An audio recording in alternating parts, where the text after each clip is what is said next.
Alors Grosjean, surpris par l'ouverture d'esprit de Mercedes en vue de son test, Romain a pu en voir beaucoup de l'usine à Brackley.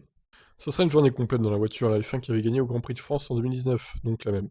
Ça va être une très belle expérience et un bon moyen de savoir ce qu'est une bonne Formule 1. Ce que j'ai découvert à Brackley, c'est tout simplement extraordinaire. Vous rentrez là-bas et vous voyez l'ambiance, la culture, la précision, les détails, tout est simplement à un autre niveau. C'est plus du tout la même catégorie. Il est vrai que ça a été impressionnant de voir ça.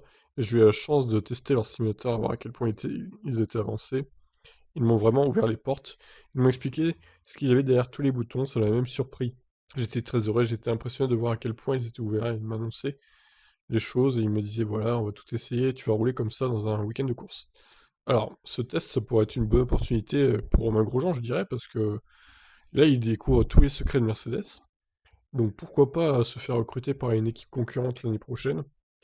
Et puis du coup, bah, lui révéler à cette équipe tous les secrets dont il dispose, Romain Grosjean. Ça pourrait être un bon moyen pour lui de revenir en F1. Bon, après à voir, hein, ce sera peut-être pas le cas, mais ça sera intéressant en tout cas. Donc il a aussi donné son point de vue sur le Grand Prix de Monaco. Comme chacun sait, il y a deux scénarios à Monaco. Soit quelque chose se passe constamment, soit tout s'éternise pendant très longtemps. C'est triste que Charles Leclerc n'ait pas pu prendre le départ, ça m'a brisé le cœur. Mais ensuite, nous avons vu la masterclass de Verstappen. Ce fut une course extrêmement infructueuse pour Mercedes, mais cela leur arrive rarement, c'est vrai. En gros, ouais, c'est une ou deux courses par an que ça chie pour Mercedes, le reste du temps, c'est bon, quoi.